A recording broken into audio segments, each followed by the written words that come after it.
a choice right now, between fear and love. It's just a ride.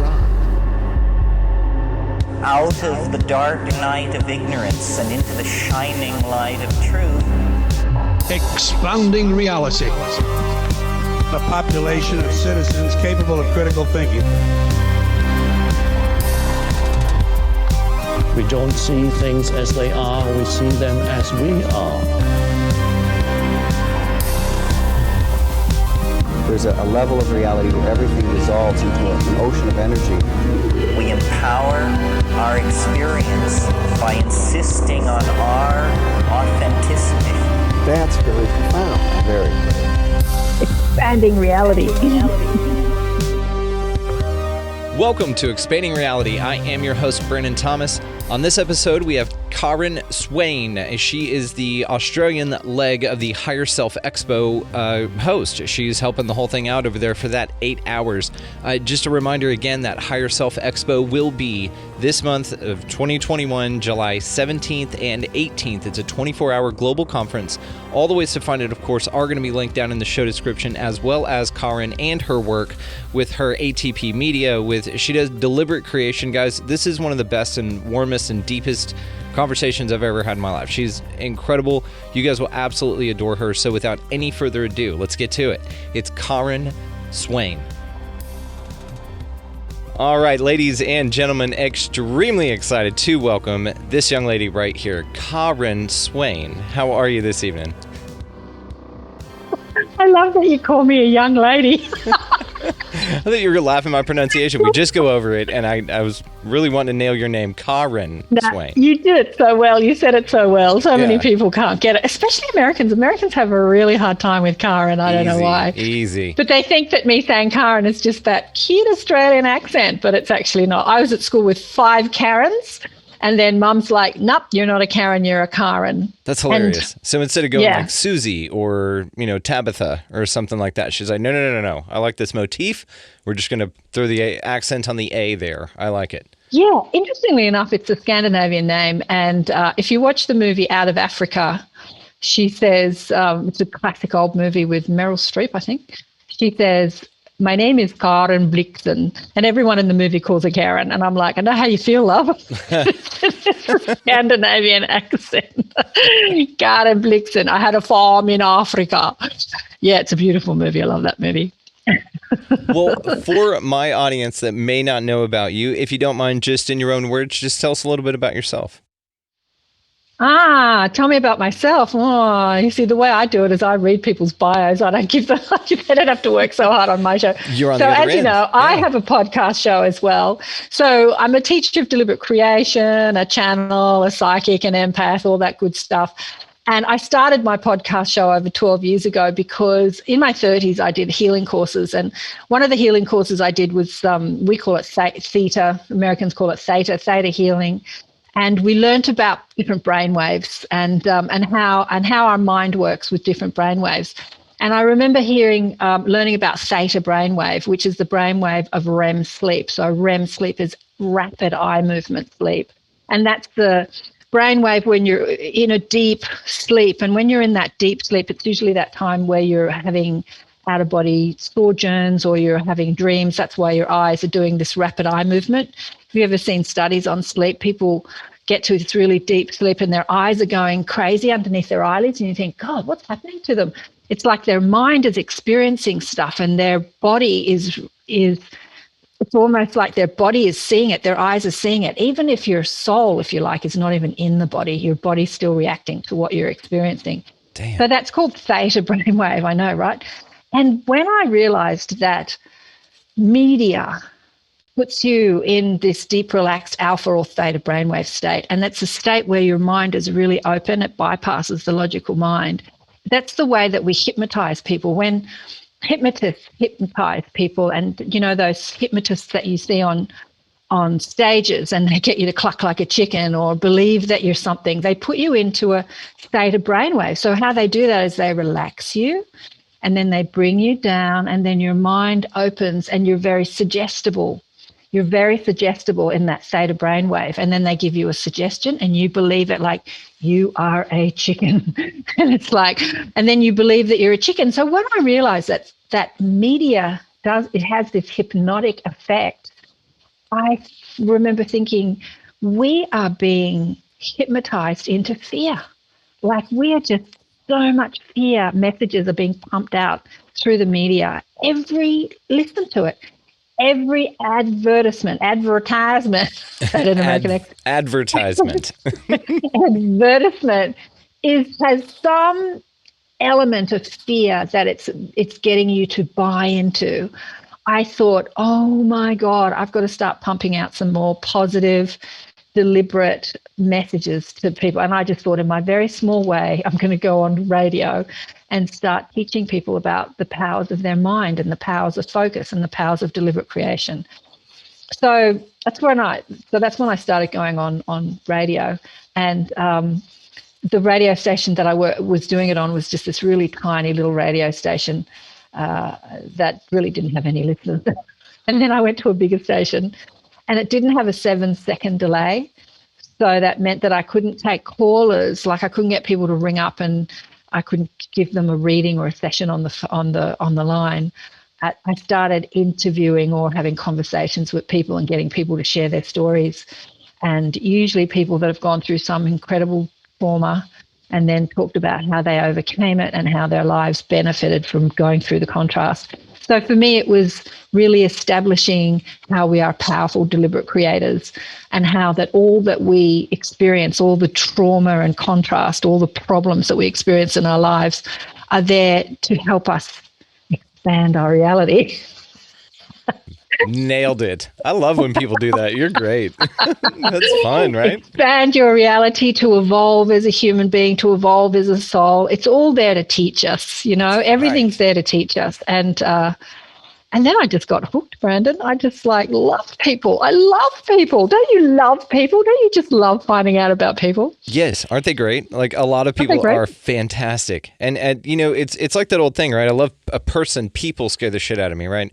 It's like that, a singular person can be reasonable. A mob is unreasonable. So as the numbers increase on the number of people, especially if they're not into the same like-minded ideas or even open-minded enough to explore a new topic that they're not familiar with, then you get a little sketchy at that point. But one-on-one, you can really connect with a lot of incredible people, open their minds, learn that we're all searching, we're all seeking in our own ways. And it's really cool to be able to connect with people across different belief systems or ideologies and just come together in these these similar and fundamental aspects. It's pretty cool. I love it. Yeah, I'm with you. Too long-winded to answer your question. Yeah, people are pretty dope. Good call. People are dope.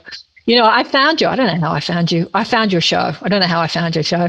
Spirit guided me to it. Damn and right. I just loved you're so polite with people and you're so curious. I just loved your energy. And so I reached out to you and I'm like, yeah, I like you. And and that's how we connected. Because I think that, I've been doing this for a long time and I love watching other people's shows. I love watching how they do it. I love watching the guests that they have on. I'm just curious about everything and everyone. And I think you're going to go a long way with your show. I really do. I just love the energy that you're putting into it because you're pretty new at this game, but I love your curious mind. That's the key ingredient. A lot of people start their podcast shows because they think, if I interview other people, then people are going to find out about who I am and what I do. And, that's the plan. That's the strategy. It's our way to go. Yeah. But I don't think it ever works. I think that you put people on your shows because you're fascinated with them. I'm more fascinating with the people that I have a business and I can do much of what everyone who comes on my shows can do, and sometimes a lot better. It doesn't mean that they don't fascinate me. And that, and then there are people, Brandon, that just blow me out of the water. I thought I knew a few things, and then I've met some people through the shows that are just incredible, that have these out-of-body experiences that just blow your mind. And I'm like, oh, man. So I learn as much as the audience from meeting these people on the shows. And, yeah. I can't tell So you. cool. I've been doing this for 6 months. I had a show a couple years ago, and that one was like a year and some change long, but it was like more of a morning talk show. It was really stupid. It was Right. not More what this mainstream. is. This is what Yeah. I've been wanting to do even back then. Anyway, like I've said before, that was the caterpillar. This is the butterfly. But it is interesting whenever you start to go down these topics. And yeah, all the people, I mean, it's 100% me. I do all of this. So what I mean by that, though, is I book everybody. So all the people that are on are deliberate people I want to speak to because this is cool. This is my chance to ask, Neil Donald Walsh the kind of questions I wanted to ask him and ask, James Fox, and then ask you and Zane and all you guys from the expo, which is great, which we are going to cover. But it's been a wonderful opportunity to be able to talk to people. And as much as anybody else that hears any of this stuff, it changes them as well. I can't tell you what this has done for me in 6 months. Like, this has expanded my reality. That's the whole thing, right? I have learned so much. I've had what I wasn't prepared for, and this episode's supposed to be about you, but I'll wrap this up here. What I wasn't prepared for, because you asked, right? You know which buttons to push because you're a great interviewer as well. You knew how to get me going, you little minx. So, all right. What's really cool, and now I lost it. But anyway, what's awesome about it is how many... You said you've grown so much in the 6 months, yes. and something that has been the most amazing thing is... This is why you're great. It's actually changed my caliber of conversation. I wasn't ready for that understanding. It really shifted me into having the types of conversations I want to have with people from freaking all over the world, dude. I mean, it's lunchtime in Australia for you right now. It's a Sunday evening for me. It's like 9 o'clock over here. It's like noon over there. So the time travel element of it, the being able to have these kind of communications with people, this has been the coolest thing for me personally. And I just kind of put it out for everybody else in case they want to get something out of it too. That's how I feel about it, honestly. I'm not worried about anything else. This is I love this. Oh, it's such a learning curve, and the audience come with you. I used to watch Kevin. I had him on my show. Kevin Moore has the Moore Show. He's been doing it forever as well. And Kevin, watching him evolve through the show and the conversations he had with people was just so engaging. He was so terrible as an interview host. He's so dreadful, but he's so real and so honest. And then he was trying not to be real and honest, which was even more hilarious because he was trying to be really professional right at the beginning. And he looked so professional, suited up and short hair and glasses. And then he got much more relaxed towards, he's been doing it for years. But watching his evolvement has been just beautiful. And I loved thinking about that. Like the audience is coming with you in your spiritual evolution as you're evolving and expanding your reality, through your own shows. And I was sort of thinking, I'd been doing this for a long time before I was on a podcast show. I'd been channeling and talking to guides and, I still traveling and doing all this stuff. And I thought, am I evolving as well? Am I evolving? And then I met some people that just blew my mind. The last person that blew my mind was William Linville. I don't know if you saw the show I had with him. So he's, I called him the real K-Pax because Yes. Oh, he blew my mind. He just blows my mind. He's like a walking channel. He's like, I put a lot of channelers on my show who, go into trance and then they channel, but he's like a walking he's like channeling the whole time. There's very little humanness to him. He's a total alien who walked into a 26-year-old body, and he's here to teach people about anything, everything. He's amazing. Yeah, he blew my mind recently. That's one that blew my mind recently. You'll have to have him on your show because he's one of the speakers for the Higher Self Expo as well. Yes, yeah. And I would love to. Again, solid professional. So nice segue. So tell me about the Higher Self Expo that you're doing. We just had an episode come out with Zane Daniel, of course, the head of the expo, which you hooked me up with, which thank you so much. And I've got a few more of y'all that I'm talking to as well. So tell me about how you got mixed up with that guy.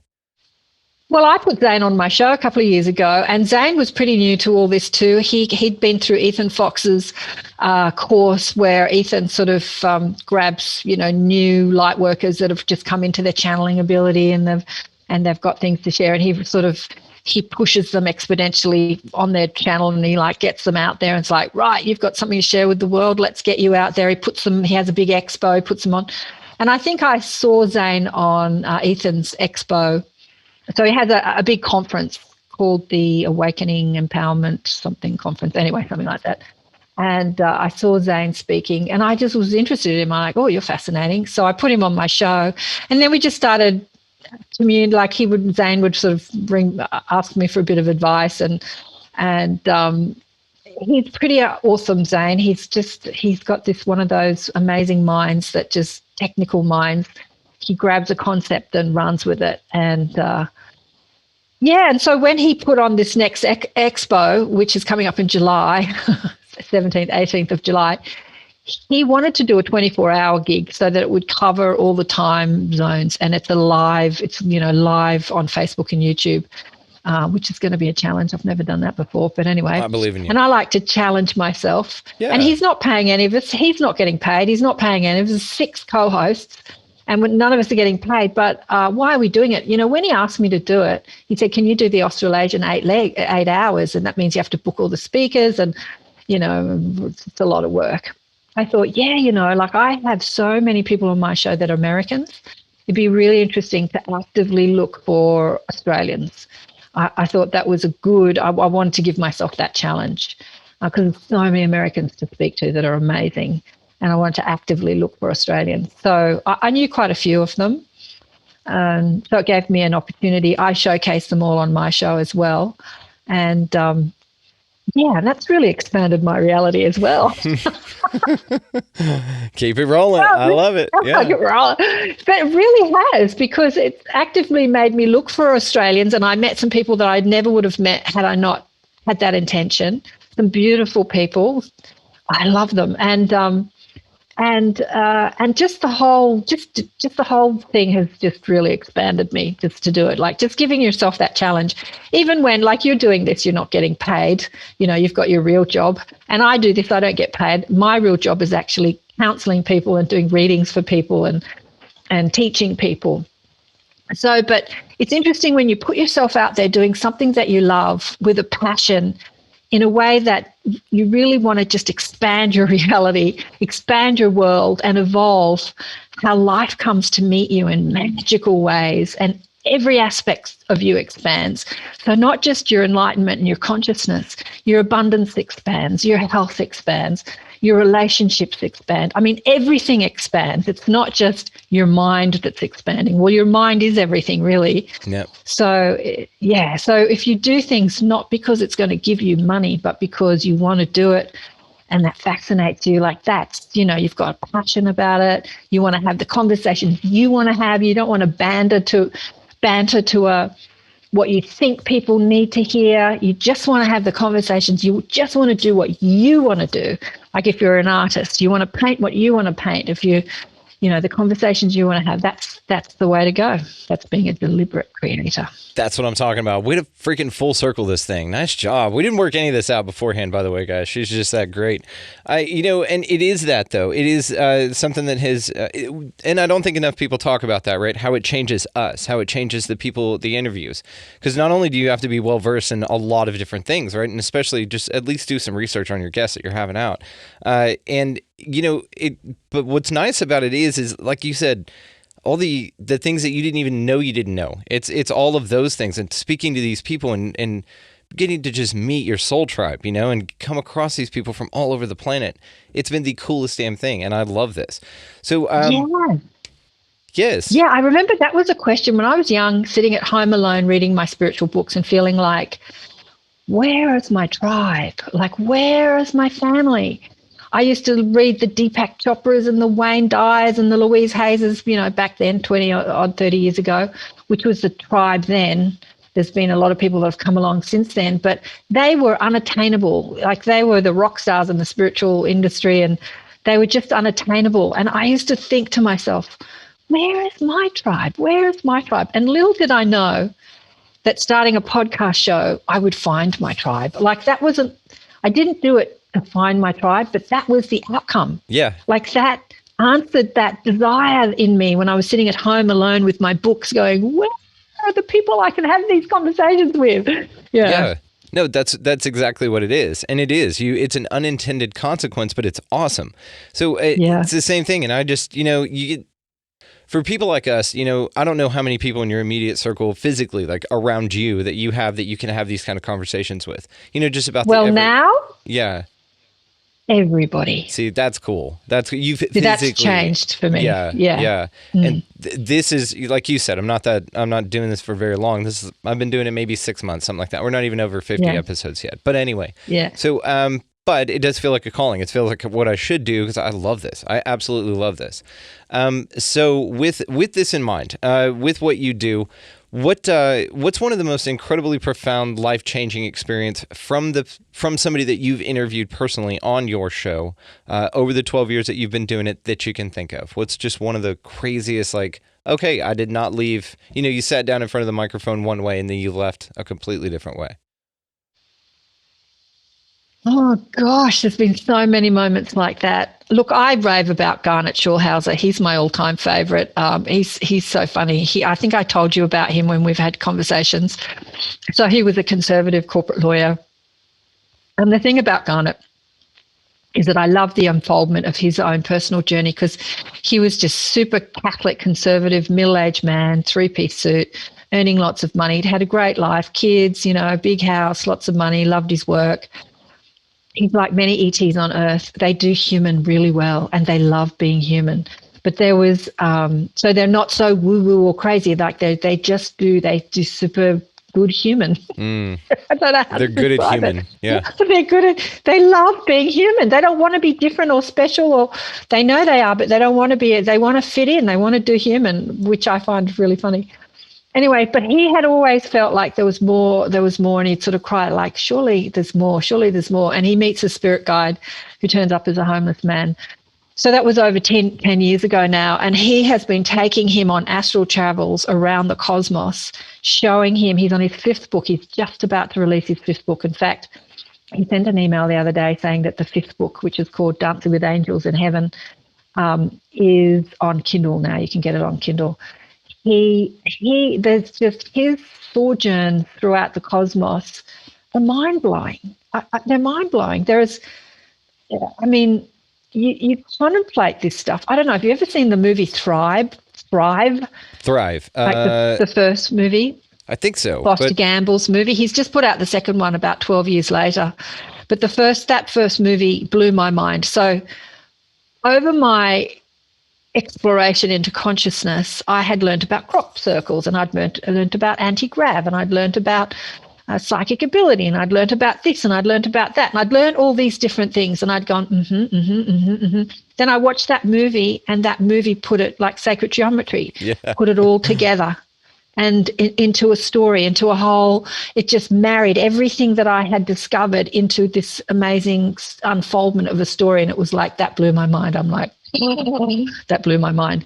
And Garnet was a bit the same. So you learn about Sasquatch, and you hear about angels, and you hear about mermaids and fairies and second Earth, and the underground of Earth and Egyptian astrology, and you learn about Moses and Jesus and Allah and Buddha and Muhammad, and you learn about all these things, right? So Garnet has spoken to all those people, all those things. He has, I can't say physically because most of the time he's in his astral body. Well, pretty much all the time he's in his astral body, but he has experienced all those things. He's talked about life after death and speaking to people like the Beatles and Elvis and all these people in the afterlife. And he's sat down with Hitler and Buddha and Jesus, and he's spoken to like great artists, and Muhammad, who started the Muslim religion, and he actually said that Muhammad said that he's going to come back to try and clear up some of this distortion in the Muslim religion. Be the same in the Christian religion, I suppose. But he's been to other planets and seen spiders that live underground that seed life on other planets. And you can't imagine where he's been. It's just mind-blowing. In his latest book, he was sharing with us in the Inner Sanctum the other day, which is my online group, that he had a chat with Einstein in spirit, and he didn't give too much away. Who else did he talk with? I can't remember. You'd have to read. So those conversations are mind-blowing, but usually I read his book before I talk to him because he's one of the few people's books I do read. Yeah. The first time I chatted to him, I hadn't read his book, and when I read the books, I look back on my conversation with him, and I'm thinking, wow, I was so tapped in his book before I read it, it was amazing. It was amazing to see that. But yeah, so he is, and I've spoken to many people since that pick up parts of the story. So I've spoken to, like, recently Tanis Halliwell, who speaks to the elemental kingdom and the elemental of the body, who she calls the Holy Spirit. You can actually talk to the intelligence of the body, which is a consciousness beyond the soul's consciousness. Cool. And you can actually speak to it and ask it for healing and work with this elemental energy, this like consciousness energy that is your body. It's kind of you, but it's not you. It's just a vehicle. It's kind of like your car. So you've got a car, right? So a car has a consciousness too. So you get in this vehicle and you drive it around. So this is like this body. You get in this vehicle and you drive it around, and it has its own mind, just like its car has its own mind. You drive it, but it has a whole workings that once you step out of the car has nothing to do with you. So it's kind of like the body too. It's a great but the analogy. body, right, and the body is conscious, and you can speak to that intelligence and consciousness of the body and work with the body as opposed to fighting it. So if you get disease, for instance, it's the body communicating to you about how you're driving it. You're not doing too good of a job of driving it. And so negative emotion is telling you the same thing, and pain in your body is telling you the same thing. So it's actually the body communicating to you. So if you talk to the body and say, what am I doing wrong? How can I change that? How can we work together? Then disease just disappears. You don't need to fight the disease and cover it up with drugs and stuff like that. It's interesting. I like the cooperation, the cooperative nature of that analogy there. That's brilliant. And I, of course, love the vehicle explanation, because you come back to the whole, you're not a human having a spiritual experience, you're a spiritual being having a human experience, and I love that kind of concept, because it's more of an avatar thing. It's more of you have more things to look forward to, more whimsy in your life. Whether that's true or not, it's still really, really cool to think about, but I tend to lean more, if I got to plant my flag, which we don't on the show, then I would lean much more to that observation. Something I'm curious about, after what you were talking about meeting people in spirit on the other side of life, or when you astral travel or something like that, it's interesting to me how there's still individualistic expressions of spirits that were somebody who you wanted to talk to, or famous, or maybe somebody familiar with you, like family members and stuff like that kind of act as a buffer for your, I don't know, to ease you into that kind of understanding that we're all source and everything. It's almost like a middleman between source, but it's still an expression of source that was an expression of source here until it died, and now it's not, and you can only visit it with your astral body. These kind of ideas are interesting to me, because, so do you think that it's these kind of like different entities that act kind of like a middleman between you and source to kind of give you some insight? This is a great question. So everyone has access to subtle energy depending on the frequency you're vibrating at the time. So the reason that we as humans don't classically have access to speaking to subtle energy, which you can call dead people, ghosts, spirit guides, angels, ETs, is because of our thinking, right? So as I said to you before, when I found out that we're marinating in fear, and the way that we keep marinating in fear is that we watch media, because we're all obsessed with media in some way, either music or TV or podcast shows, or YouTube. We're obsessed. We've been obsessed with media since media started, 70 years. I remember as kids, we would just sit mesmerized in front of the TV all the time, and Mum would be screaming us, "Go outside and play!" It's just, it keeps us marinating in fear. So depending on the frequency of our thought, everything is a vibrational match. So spirit, even dead people that are unhappy dead people, that some people called ghosts or trapped souls, or, unhappy dead people, even them vibrate at a frequency that is a lot higher than most people vibrate in their human form, because of their stressful, negative, fearful thoughts. So once you start cleaning up your negative, stressful, fearful thoughts, you start to raise your vibration and expand your field, expand your reality. And when you expand your field, you start to have access to frequency and realities that vibrate at that similar frequency. So I was just going to pop in here that might be what the flow state is all about, that people talk about. the flow state where athletes achieve this, business people achieve that. Everybody gets this, you get in this mode. And this almost might explain that, right? Because you're vibrating at that frequency where everything works out. Your body works perfectly. Your mind is clicking on all cylinders. That's cool. I like that. So that idea of raising your vibration to achieve superhuman abilities in some people's minds, or this extra sensory perception type thing. We as humans are just absolutely the tip of the iceberg with this concept, with this teaching. So we can get into a flow state and we can be brilliant athletes, or we can, you've probably experienced it in traffic, where you're in traffic and you've got the music blaring and you're feeling fantastic and you feel like you're king of the road, and you can just duck in and out of the traffic. Hell you know yeah. what everyone's going to do, right? You just know, I'm going to get in before he moves. He's about to move, but I'm going to get in before he does. Like you tend to be absolutely telepathically united with everyone on the road. And you feel that when you're in that flow state. It's like, I'm king of the world. I've got the music blaring. I'm driving the car. And I read many years ago in the Seth books, when I was on a expanded spiritual sort of trajectory, that everyone on the planet is communicating telepathically on a subconscious level. We're not conscious of it, but it's a subconscious level. And he said, you couldn't drive on your roads if you weren't. And I remember thinking, yeah, right. Thinking about when you drive, how you know what people are going to do. How do you know that? And that's because we are communicating on a telepathic level all the time.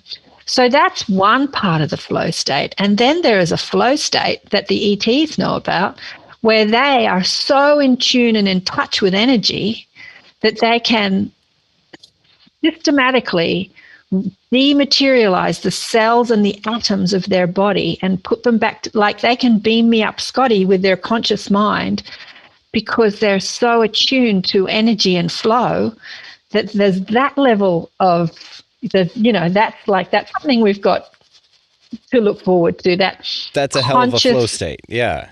Right. That's a hell of a flow state. But, you hear stories of people being abducted and they're like, the aliens came through the wall and then they took me through the wall. And to our human mind, that's impossible. But they know how to loosen the vibration of the atoms of their body, like just loosen them, so that you can actually move through the atoms of a wall. And it's like transparent. It's like, That's where the Flash got it. The superhero. He can do that. He can vibrate through walls by vibrating super, super, super fast. Something interesting to that point. I've had a guy on the show called Ronald Kinsella. His brother. We're mutual, all friends. So when I was looking you up, Philip. Yeah. So Ronald, and both of them are experiencers. Now, something interesting that Ronald had talked about is that he kind of went through the roof, right? And you hear this a lot with these abduction cases, and often rather, where they will just vibrate through the wall or through the ceiling or something like that. Now, I asked him on the show, and we still don't know if that was his astral body that they took. They didn't take your actual physical body, because he didn't think that they took his actual physical body. And so we assessed that it was like your astral body, which would also get back to the fact that they just got some crazy stuff going on that we're unable to do in public at this time. Well, it can be your astral body and it can be your physical body. Both are available.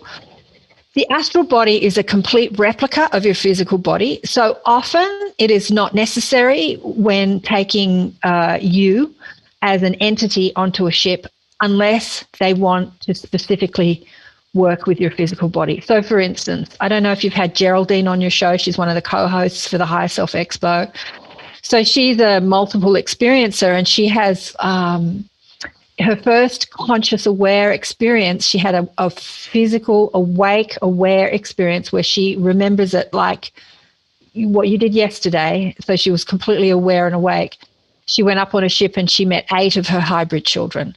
So in that condition, if they want to impregnate you and create hybrid children, they're going to be needing your physical body. Yeah, that'd come in handy. Yeah. But if they just want to hang out with you on the ships, they don't need your physical body. Your physical body can stay asleep and they can hang out with you in your astral body. Man, that's cool. And you can. And that might be what that might be what dreams are, right? We just go hang out with different interdimensional beings while our body has to sleep. They're like, stupid body, it's got to go rest. Let's go play. You know, I'm wide awake. Right? You keep, the car's in the garage, and you go off, and it's your vehicle. It's the vehicle that we drive while having this human experience, right? Yes, and then your astral body's like, all right, I'm going to go on foot. You know, you just park the car on the side of a cool forest, and then you go on foot, and just in the astral. That's awesome.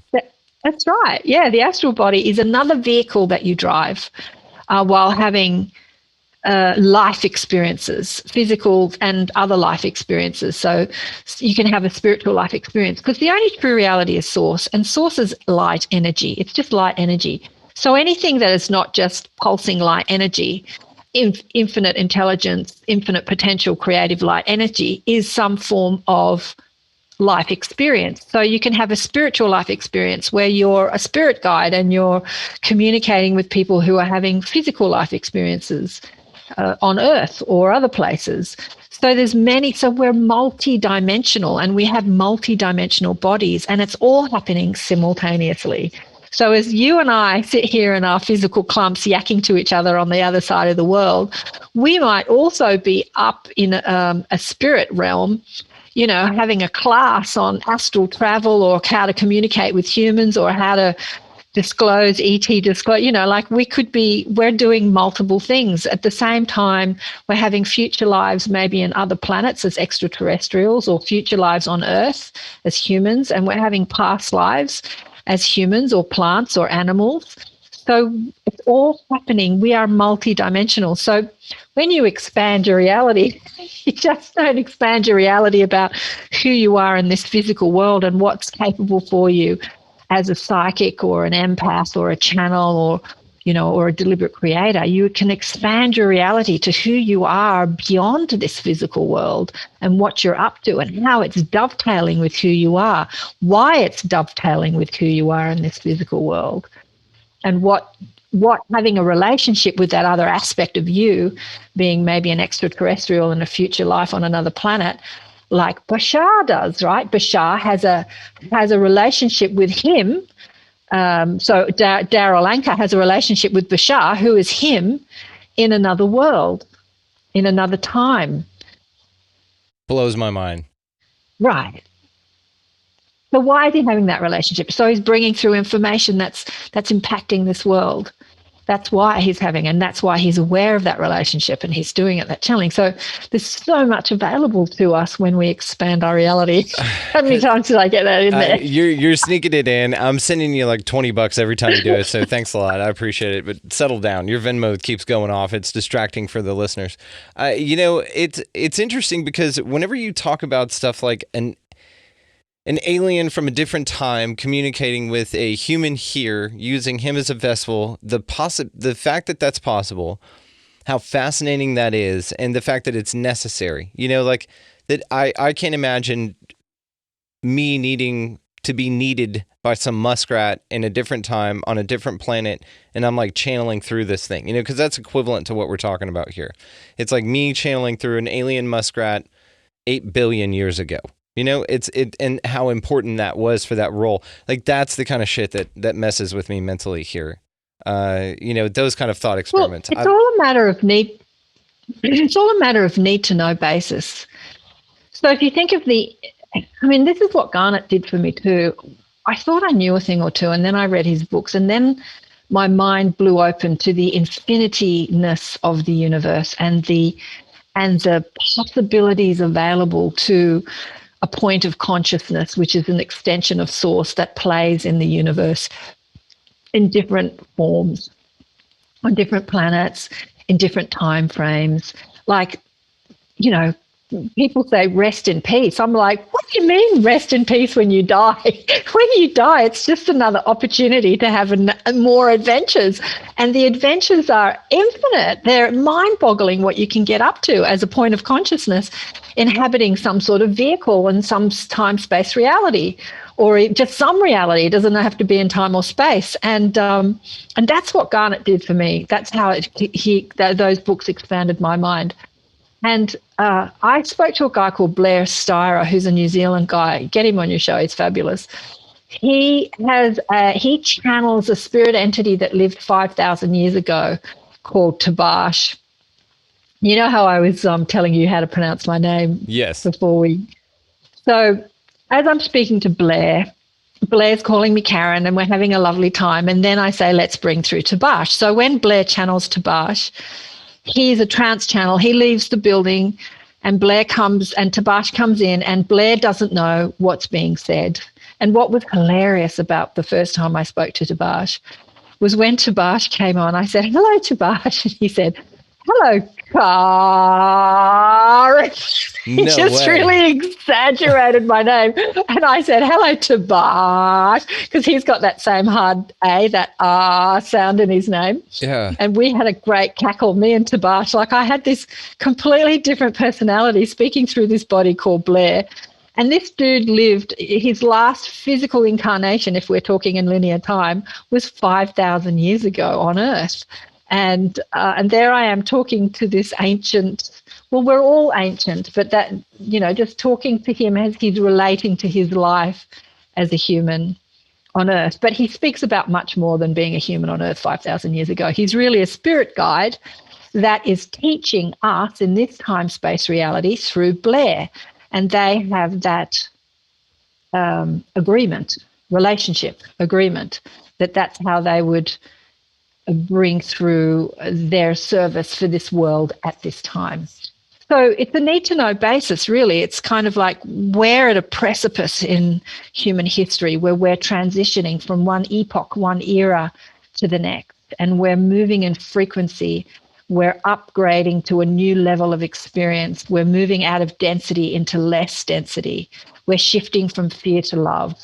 And so there are literally millions and millions, probably billions of beings and points of consciousness that are overseeing this transition. So it's not just happening on Earth, it's actually transitioning throughout the whole of the cosmos.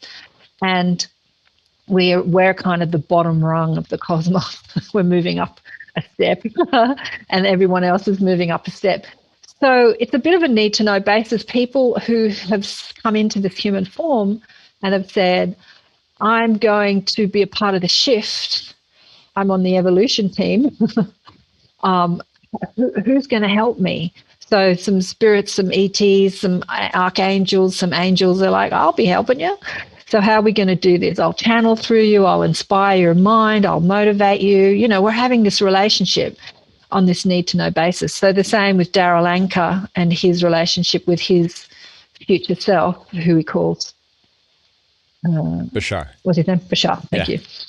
No, yeah. So that's why there's so much of it at the moment, because we're just in this unbelievable time of shift and change, and there's so much help happening, available. This is what's so fascinating about this, or one of the most amazing and mind-blowing things, because this concept about other entities or spirits choosing to come here at this time. Now, this speaks to kind of the infinite nature of what the universe or God or source is, right? Because whatever this challenge is, we're here to learn. We can at least all agree on that, no matter what we think happens after or why. Then what's interesting in my mind as well is, like, if everything is infinite, then you have an infinite number of ways for everything to play out. And you also have an infinite number of time to play all of these infinite number of things out. So it's just mind-boggling. We, in our third dimension reality, can't really wrap our minds around that.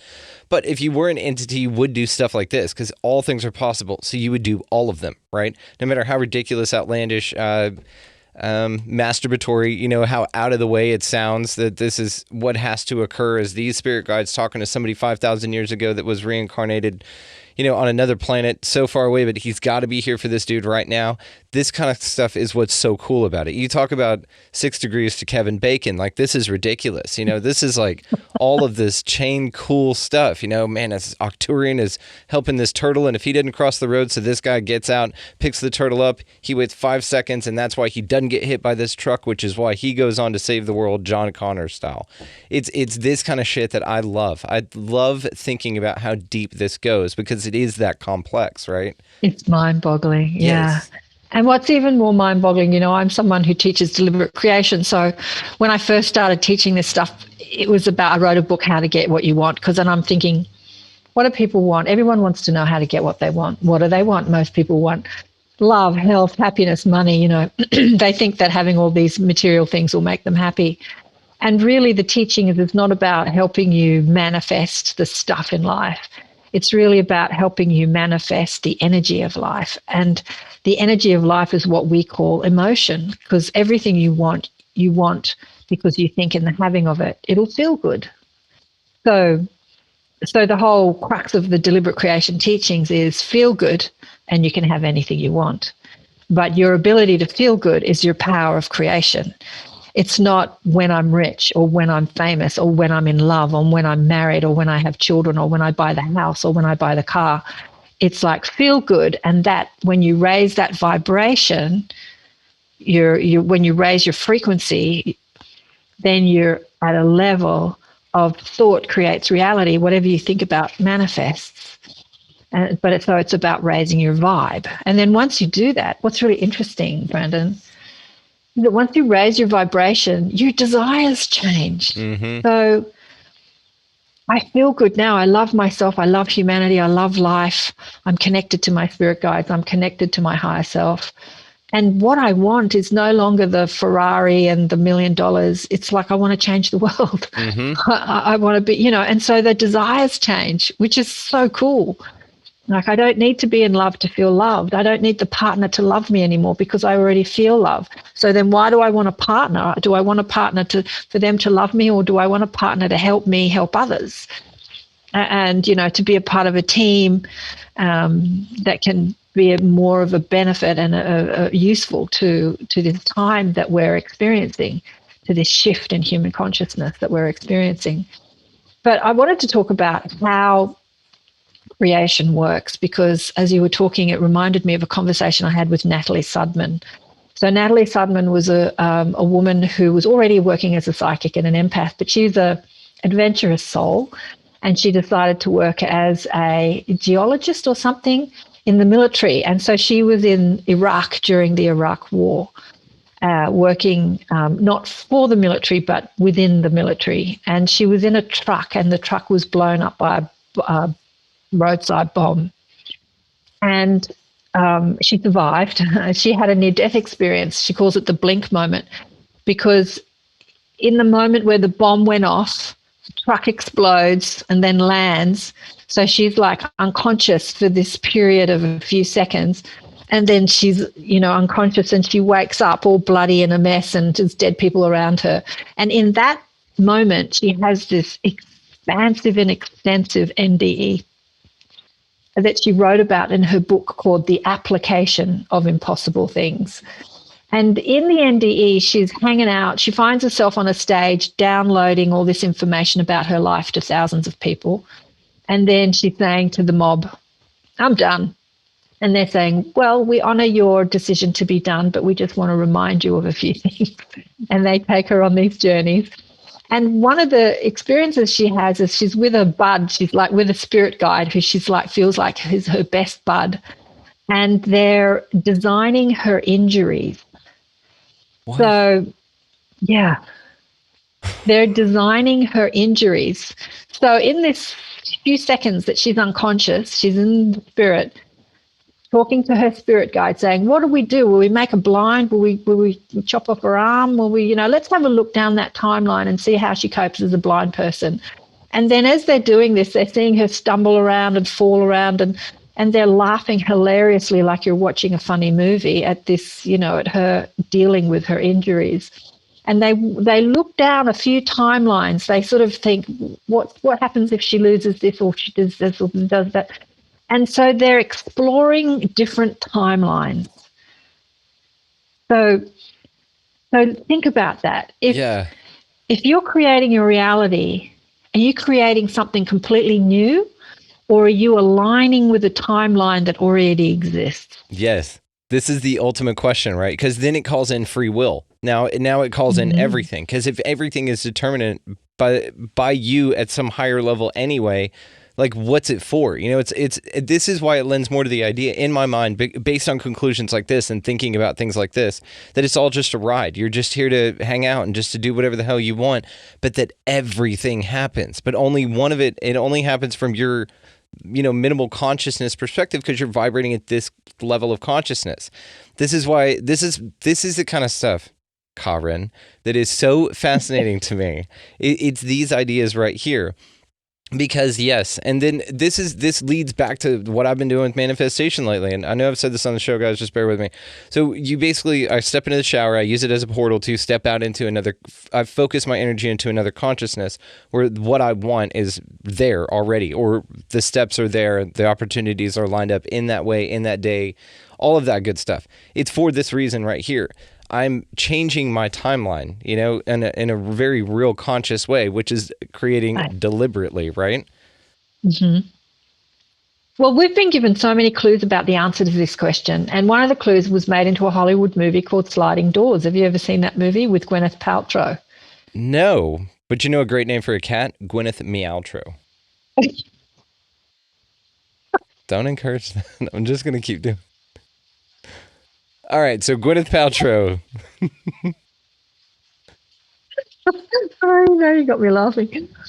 So Gwyneth Paltrow, American actress, is playing a role as a Brit. She's doing quite a good job of a British accent. Anyway, so she's working as she's got the boyfriend who's trying to be a writer, and she's slaving her guts out at a cafe, making measly money, supporting both of them, and he's just being a big asshole. Anyway, there's this scene where she misses the train, and she comes home and she misses seeing him in bed with her, with some girl. And then another reality is she doesn't miss the train, and she comes home in the middle of the day because I think she gets fired from her job, and she walks in with him having sex with another woman. And so these two stories play out in this movie, these two separate timelines. Yes. And it's a classic story of how there's these probable realities depending on the choices we make. So when we make choices, we choose a timeline. So when I started on radio, I started on with a friend of mine who works as a psychic who does the sort of speaking to dead people, predicting your future type, mainstream type readings. And I'm someone who does deliberate creation type stuff. So I said, well, you do the psychic thing and I'll do the deliberate creation thing, and together we'll take calls and we'll do it that way. And one day she had a caller from a guy who was in a bad place, and he was asking about money and career and all that sort of thing. And she hung up the phone and she said, oh, that guy's going to lose his house and he's going to lose his job. Damn. And I said, why didn't you tell him that? And she said, oh, I didn't want to upset him.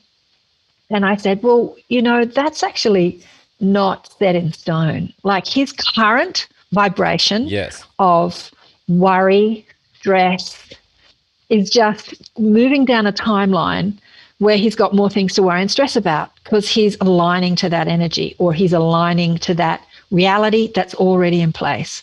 But in that moment of talking to us, he could shift his perspective and get into love and gratitude, and he would be now on a completely different trajectory and have a different reality. And so this is why people say psychics don't work. I went to a palm reader or a psychic and they told me that I was going to marry this guy or go overseas. Usually getting married, big things, usually are set in stone, usually. But they predict your future and then none of that comes true, because at the time they tune into your dominant vibration, you're on that particular trajectory moving down that timeline. And then if you shift your vibration, you shift timelines. So the psychic sees one timeline, but then you've got free will to shift your vibration and your decisions and your thoughts and move down another timeline, one that will be more enjoyable or one that will be less enjoyable, just depending on the choices that you make.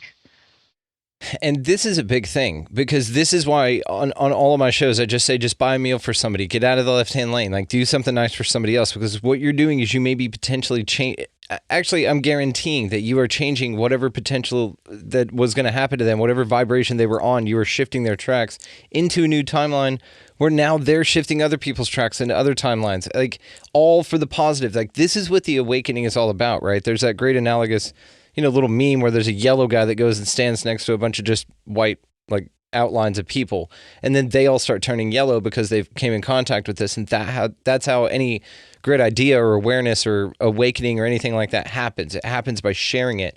And all that is in reality, if you want to put science to it, is shifting us into a new potential for a timeline, because all potentials are real. They all already happened. You just That's are right. picking which one that you're going down, That's this it. is what manifestation is. This is what, changing your mind, like thinking things through before you speak, stuff like that. Like, that's very Being important. deliberate.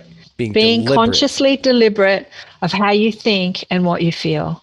How you think and what you feel. So most of us are on this broken record. Like we sort of wake up, I've got to go to work. Oh, I hate the traffic. And then it's like, oh, well, I don't feel good because this stuff's happening to me. The traffic was bad. My kid was screaming. My wife was angry. We blame the outside world for how we feel, and we get in this dominant frequency, and then we get more stuff to sort of maintain the frequency. And then you wake up to being a deliberate creator, and then you hit the traffic jam and you go, oh, great, time for meditation. Or I'm going to put on music and listen to my favorite song. And you sort of see life through a different lens. You see life, everything's happening for me, not to me. So this traffic jam might be happening because there's an accident up the road that I've missed. And had I been there earlier, I'd be in that accident. I always find, like my second ex-husband used to be a real stickler about time. He was always 2 hours early to everything. It used to drive me crazy. So I would be like, we're going to turn up somewhere, and he'd be sitting looking at his clock going, are you coming? Are you ready yet? Are you ready yet? Are you ready yet? Like really in this. And my first husband was the complete opposite. I would tell him we needed to be there 2 hours early to get him there on time. So I had these two opposite husbands. But in saying that, I always knew that everything would happen in the perfect time. So if I was running late or if the traffic was late, then so was the people's that we were going to. So we would arrive and they go, oh, I'm so pleased you're late because I was stuck in traffic and you're right on time. So it would always sort of work out like that. And if you're early, oh, I'm so glad you're early, because I need to do something. So it's just amazing if you just stay deliberate and be in the flow, as you were talking about before, and let life speak to you. And it's all speaking to you. It's all working for you. So instead of pushing against it and saying, this is wrong, hurry up, you've got to be on time. Oh, this traffic, if you're constantly resisting what is, then you're not in a high vibration and you're not in control of being deliberate in the way you create your reality. Damn, I'm grateful we connected. You are awesome. God, you are cool. I mean, I knew this was going to be great, but damn. Okay, well, look, we'll probably cap it here in just a little bit. We'll wrap it up here, but I do want to talk more about the expo, but something that you said about kind of your flow state and when everything is going in. If you think about it, nature shows us examples of this all the time, of how to live in the moment. And that happens with bees, with certain birds. And this is what you're kind of tapping into whenever you are weaving in and out of traffic, or when you realize how telepathic we are. Some of this can be enhanced on psychedelic states. We don't have to talk about that, but that's another example. One of the examples would be like bees, I mean, it's like a hive mind, right? They're all kind of tapped in and tuned into each other. It's a flow state, they're vibrating, they're sending chemical signals out, but they're linked somehow. And this is what you tap into, right? Well, of course, nature's got it right because they're not thinking about sports. This is back to what you said about the way that we think is why we're unable to kind of perceive these things extrasensory that come naturally to people who don't think the same way the culture of society does for whatever reason. And it seems to me that whenever you are tapping into that, you're able to basically be in the most natural state you're supposed to be in, because you're not thinking about the Real Housewives of whatever. You're not thinking about, oh, I wish I had that one car that somebody else has. You're just being, you're just existing. And that's what's wonderful. Something Zane said on our conversation recently was about how desire is a great part of manifestation, but it's a low vibration, kind of an example of it. So what you want to do is be excited, like that's the secret to the fake it till you make it thing. And that's why I just want to tell everybody about it, because it's part of manifestation that I've been screwing up, I feel like I have, but actually it's all working out great. Desire is the first part of the creative process. And in this current third dimensional reality, desire is the most creative way we create our world. So there is desire on an egoic level and there's desire on a soul level, but desire exists. So desire you can look at as intention as well. So a soul might come into this lifetime with an intention. I intend to understand forgiveness. I intend to explore the part of love that says forgiveness. I intend to understand the part of love that says compassion. I intend to understand the part of love. Like we can chop up love, yeah. Okay, so we were talking about desire. You said that Zane Daniel said that desire is the way we create, but it's a low vibration. It's a low energy that we create. And I said that desire is the first part of the creative process.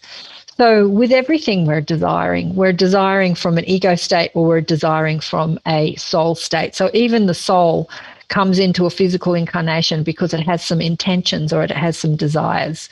So it has intentions to overcome karma, like I messed up in that past life where I didn't forgive and I didn't return to love and I hung on to anger and resentment and I got really sick and died.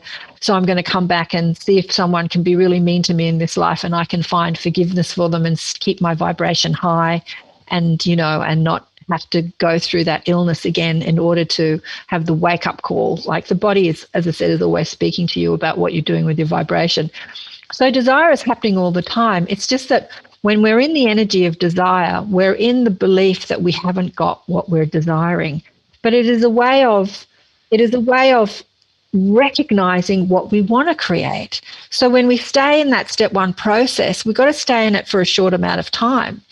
So I'm feeling sick, I want to feel better. And then what does it feel like to feel better? Let's focus on what it feels like to feel better rather than asking, how do I feel better? How do I feel better? I'll go to the doctor. Oh, I feel sick. And some people stay in that step one process for a lifetime.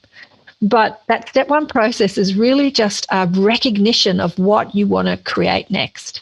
Yeah. Like I'm over here. And once you've identified, I'm over here and I want to be over there. Exactly. So I live in Australia. I'd like to go to America Texas. and travel around America in a van or something. So that's a desire. So instead of thinking, why can't I go to America? I want to go.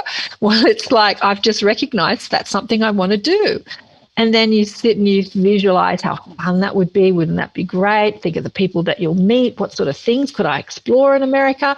Oh, that would be so much fun. And then you just let life orchestrate the details. You go out one day, you meet an American, they say, oh, I've just come from America and I've got a van back in America that I want to sell. Do you want to buy it? It's like, yeah. So it's just the synchro destiny just answers the call. And it's effortless and easy when you're aligned with what you want rather than what you perceive you haven't got. Yes, and this is what he had talked about, because desire is the first part of it, but he said don't stay there. Don't stay in a desire, because that's a carrot on a stick that'll always be away from you, right? But if you get excited about feeling better if you are sick, or getting excited about healing. So he changed it to the word excitement, because now you're just excited about whatever's going on, which is the vibrational state of now. It's what you're doing, right? And that's kind of a predictive element of the future, but just in a small amount. Like, I am excited. I'm looking forward to traveling the van around America or whatever, and come to Texas if you ever do that, by the way. So, well, it has been something I've thought of. Oh, that'd be fun. I'd love to travel around America in a van and, explore. Yeah. It's hard to be excited about being sick, but you can be excited about what you're learning from being sick. So being sick is not something to get so excited about. But if you ask, why is this happening from me? What am I learning? I'm learning about healing. So, for instance, my daughter went through something that was quite horrific recently. She got bitten by a shark and she was in hospital. She had a few operations. She was dealing with pain and she didn't want to take the pain meds. And so she was talking to me on the phone about being in meditation or mindfulness and working with her mind to overcome the pain that she was going through, because her carotid artery was not her carotid artery, a major artery in her leg was severed and some nerves were severed. So the nerves were growing back. And as the nerves were growing back, she could feel that as pain. Oh my God. And I said, don't think about it as pain. Think about it as the body growing the nerves back and get excited about it being a sensations of healing and not pain. Yeah. And she's like, yeah, that's a different spin on it. Like, that's different. Let's reframing it. So instead of feeling the sensation as fat pain, you can be grateful for the sensation as, oh, that's the body healing itself. And then when you have a different spin on it, you get a different experience of it, right? Instead of thinking, oh, I need to stop this pain. I need to stop this pain. Oh, I need to stop the pain. You can say, oh, I'm grateful because this sensation is an indication that my body is healing. Or you can say to the pain, this is an indication that my body is communicating to me. And then you can speak to the pain. What are you saying? So it's about reframing it. And I don't know if you can get excited about pain, but you can get excited about learning how to deal with it. Like, what am I learning about myself? And that's something you can get excited about. Yeah, getting excited about feeling better, basically projecting yourself to when you're over the pain or whatever. But what you're talking about is just being an optimist. And I love that. You're absolutely right. Because an optimist doesn't say, one step forward and two steps back is not a lack of progress. It's the cha-cha. We're just dancing. Yeah, exactly. And then, I didn't fall down the stairs. You're like, wow, I made it down the stairs super fast. You know what I mean? So there is an element of optimism it's crucial, I think, for anybody's mental stability. You've got to kind of lose your shit a little bit and be a little ridiculously optimistic, which is perceivably crazy, to actually have a very sane result in getting what you want and being able to get into the vibration for a life that you really are deliberately creating. I love that. Well, I tell you what. You're choosing a frequency, and that frequency is choosing a timeline. So before you got here, you created a timeline that has answered everything that the soul is intending to experience in this lifetime, right? So the soul has a desire. I want to experience this. I want to experience that. And that desire might involve a lot of drama. So I want to understand how to find forgiveness, which means somebody has to do some heavy shit to me for me to forgive them. They need to beat me up. They need to be my father and toss me out on the street. And then I find forgiveness for them, and I understand that quality of love called forgiveness. And so you've designed that, but you've also designed a timeline that might not stop the drama, but it is this exponential acceleration into evolution of consciousness, both for you and everyone else around you. Yeah. God, I love this. You are just a delight. You're absolutely wonderful. I adore I wrote down a couple of things that I wanted to talk to you on your show, but I don't think we've got time, because I was listening to a couple of your shows and I'm like, I could get into this conversation, explain karma, desire. I think we've done that. Desire continued. So karma is desire continued. So often in a lifetime, when you have a desire that you don't fulfill, that's what we call karma. So you want to continue that desire. So I saw that with my mother, who reincarnated as another family member. So I've known her in two lifetimes in my one life, and I've seen the continuation of her desires, unfulfilled as my mother, being fulfilled now as a young woman that I know. Damn, that is fascinating. Yeah. This, I think, happened to a dog that we just rescued, because it's kind of a weird, and we'll wrap it up here in a minute, but it's kind of a weird story. Just quickly, we rescued a dog about 9 years ago from a really bad situation. We gave him to my mother-in-law because our two oldest dogs, or our two larger dogs, which happen to be the oldest as well, did not get along with him, okay? He's a husky mix, and we had border collie and then a lab pit mix that I raised from, she was the size of my hand when I got her, so, I had a bottle feeder for 2 weeks. Anyway, so very, very, very attached, right? So, but we had, 3 smaller dogs as well. So he came around. They did not get along well, so we did need to do the rehoming thing. We gave him to my mother-in-law. Well, recently the mother-in-law said, I can't take care of him anymore. It's just too busy and whatever.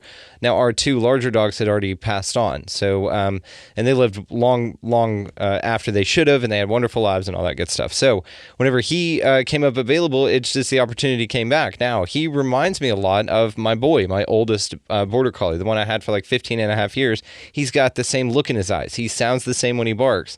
It's this interesting kind of like, I'm like, is that you, Tex? But it's really cool. And I mean, anyway, I just noticed a lot of similarities to that. So that can happen, and that is very interesting. That absolutely. Like you have an agreement with a soul, because a dog or an animal is a soul, like anybody else is a soul. Trees are souls. Universes are souls, planets are souls. So you have an agreement with that point of consciousness to travel together. But the thing is that a human life is longer than an animal life. So an animal is going to have to come back a couple of times. My cat's been with me 3 times. I said, I've had 3 black cats. The first black cat, I was backpacking around Europe. I gave my black cat to my dad to look after. He pissed off and got married. And then my brother moved into his house, and I came back from overseas a year later. I said, where's the cat? They said, what cat? Oh. What about the cat? So she disappeared. And then I got another cat for my daughter, who had kittens when it was 6 months old. And one of them was a black one. We kept the black one. All the rest left, and this black one stayed for 20 years. Outlived. And then I kept saying, when are you going to die? My daughter would say, you're so mean. And I'm like, the cats don't live to this age. And I just said, look, when you're ready to go, go. I'm not going to do the whole sickness thing and take you to the vet and put you down. I can't deal with that. And so she did. She literally ate her last meal, walked outside, sat under a tree and left her body. She was so gracious. So I said to myself, I'm not getting another cat. Be kind of nice not to have a pet for a while. I can be free and go anywhere. 4 weeks later, Brandon, 4 weeks later, a black kitten turns up in my garden. Son of a bitch. I mean, and I don't even have a garden. I'm above the road. I've got my garden is a little strip of greenery outside, and there's a cat there. There's a black kitten in there. And I'm like, how does this happen? And I knew it was her coming back because, funnily enough, after she had left her body, the 20-year-old, I had my daughter's, guilt was sort of setting in, thinking, I hope I treated her okay. I hope she had a good life. And my daughter saying, you're so mean to the cat, Mum. You're so mean to the cat. And I was just joking, saying, when are you going to die? And I started to think about her. And I had this vision of this little black cat astral body leaving her black furry body and going up to heaven and then doing a U-turn and coming straight back down. And I'm like, oh. I said, so you really enjoy being a cat and you're going to come back as another black cat. That's cool. And somebody else will really enjoy you. It won't be me because I'm not going to get another cat. And turns out that the neighbour's son moved in. He picked up this black cat from a market. He'd left it with Dad. Dad gives it to me. Damn. She comes back in another black cat. So, yeah, so animals do that. They have a contract with you. They have an agreement with you to be with you. And they will do that in several bodies because their lifespan is shorter. Maybe it's just. And they also. Oh, I was just going to say, maybe it's just Australia. You guys have boomerangs down there, so it would check out that cats and everything just come right back to you. You can't throw anything out. Yeah. Yeah. Well, cats' bodies are pretty similar, but dogs have more variety of temperament and expression that they can play with when they reincarnate. So I had a conversation with Raphael Tamora, who spoke about the 3 reincarnations of her dog. And then you should check out that show. And then she speaks about the 3 dog bodies and the temperament and the lessons that the soul was learning through the dog bodies. And she also speaks about species and like when you're a soul, if you pick a certain species, then you're evolving as a soul because you're making the game a little harder, having a different species. And it was really interesting conversation with the reincarnation of animals. Yeah. You get extra experience points if you do that because you're jumping species. It's a little harder. That's interesting. Okay, well, final question. Whenever you reincarnate, what species are you going to reincarnate at? If you could choose any of them. I've often thought about this. What am I going to do next time? I'm definitely coming back to Earth. There's no reason why I wouldn't. I wouldn't have gone through this period of a huge shift in the human transition of consciousness, not to reincarnate back in the future to see how we evolved. Like so many people who are here now that identify as star seeds or, they're not from here, say, get me out of here. I hate this place. This is terrible. I'm never coming back to Earth. I'm never reincarnating. And I think to myself, God, why wouldn't you? Yeah. Why There's wouldn't cool you stuff reincarnate? Here. Yeah. I mean, sure that we're going through this, difficult time of transition. There's been much more horrible histories when we look at our past. It's been much tougher in the past than we're currently going through now. But it is an intense time of transition. But we're working to build, to bring through a new timeline. Wouldn't you want to come back and see the product of your effort? Yeah. Like come back and check out, because I just planted a couple apple trees out here that I grew from seeds starting last fall. So they're finally big enough to plant. I was like, hell yeah. We pulled them out of an apple, it germinated them, all that good stuff. And so I just planted those now. I can come back and see those later on. That's pretty cool. I like that idea. Absolutely. Yeah. Ren Swain. Thank you so much for your time. I will be linking, of course, all the ways to find you in the show notes and the Higher Self Expo as well, which we're excited to get out. So, of course, this episode will come out before the 17th and 18th of July, which is when it will be occurring. You are running the show for Australia, so no pressure there. But thank you, Nicholas so and much. There's another beautiful teacher healer who's a speaker and also the co-host, Nicholas Perrin. So he and I are going to be doing the Australasian 8 hours. Geraldine and Zane doing the American, and the gorgeous Tanya and Rui are doing the European 8 hours. Yeah, so it's going to be fun. I'm talking to Tanya as well, so I'm going to have her on also. She's beautiful. She's great. She's absolutely glorious. She's cool. Yeah. And there was one more thing I was going to tell you, but I totally forgot what it was. Oh, you're having a Tom Barnett on, right? Yeah, Tom's one of the speakers. Yeah. He's been on my show a couple of times. I love Tom. He's great. Tell him hi. You had him on your show too, right? Yeah. He's wonderful. Yeah. Well, he's, cool. He's a bit of a theme of what I found with him when I reached out to Australians. He's not as angry, but he's one of those angry activists. Like, there's lots of Aussies who have exponential knowledge, but they're in that sort of resistance energy. Even though Tom's a lot more chilled, he's still got that sort of resistance. Let's fight the good fight sort of thing, which is not what I teach. I think that love is the only way to change this world.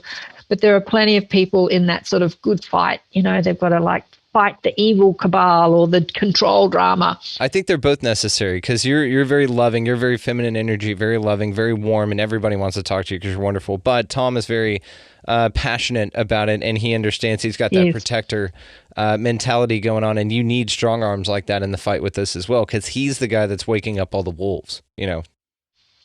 It's a level of consciousness. Once you understand there's no fight, once you understand that the higher your vibration, the more powerful you are to create change, then you pay more attention to your vibration than you do to what's happening outside you. I agree with you, but I will say this. I know that hand in hand, conspiracy theories and spirituality kind of go hand in hand. You're usually introduced into one because of your thought or your investigation into the other. So what I think Tom does is he provides a good framework for people who want to wake up, who are just at some level tired of seeing the world the way that it is. And he goes at it more of a, dude, you're being fucked because of this, you know, check this out. Here's what it is. But then he's also got his holistic element to it. He's got his calmness about him also that shows you that not only waking up to all that you being screwed the whole time, you need that, but also here's how you're being screwed. And then also here's better ways. And then, hey, check out my friend Karen and let her raise your vibration in this way as well. He, again, wakes up the wolves. You know, he is a necessary part of the process to bring people into conspiratorial elements of it to then have their spiritual awakening. Because like I said, I have found in my observation that they kind of go hand in hand. Yas queen. Yep. So, I tell you what, we're going to cap it here because I could talk to you forever. But I've got... all right, tell anyone. I'm going to go... Our nephew's in town, and we bought way too much fireworks today, so we're going to go shoot those off. Oh, wow. We didn't even get into flat earth theory. We were going to chat about that, but another time. Let's do it another time, because we're going to do this again. Like, no sweat, no problem. Let's do it on my show. Let's do it on your show. I'd love honored. to get you on my show. We can talk about flat earth, because you said to me, what do you think? I really went into it, and you were going to talk about that. But anyway, that's a conversation for another time. Let's definitely do it on your show, because I want that. But also, I'm going to bring you back on for sure. But it is an episode that was fascinating to me. I'm fascinated by the concept, and I think if you were to ask me if the Earth is round or flat, I'd say yes. I'd say it's both. I'd say it's whatever your perception, requires it to be. And we can go into that further, because I would be honored. Yeah, that would be great.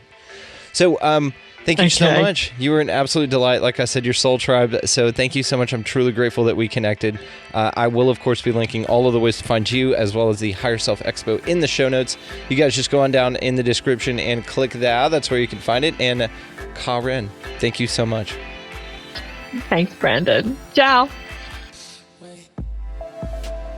I want to give a special thanks to Karen for spending some time with us on the show. Of course, all the ways to find her, as well as the Higher Self Expo, are linked in the show description. Please go check that out. She is an incredibly remarkable person, guys. And I know that y'all enjoyed that episode as much as I did. It's a wonderful conversation. We will do it again. So as far as this show goes, you can find us at expandingrealitypodcast.com. That is where the links to all of the socials are. The YouTube's up there. There's a whole video element to this that you guys can go check out, 100% free. As well as Patreon's on there as well. I think that's it for that. That's kind of a central hub for everything. So just expandingrealitypodcast.com. You know how this works. Go out into your week this week, guys, and pick up a piece of litter. Get out of the left-hand lane if you're doing that. It's annoying. And then if you have the opportunity, of course, take advantage of buying somebody in line behind you or even in front of you a coffee or a meal or book of stamps, guys. It doesn't have to be something crazy. Thing of pins, if they got like 2 things, dude, just buy it, take care of it. It raises your vibration tremendously, and the impact it has on that other person or persons is remarkable. So enjoy that, and while you're out there just being the best you that you can be, raising the vibration of the planet, y'all just be good to one another. Thank you so much for listening. We'll see you next time.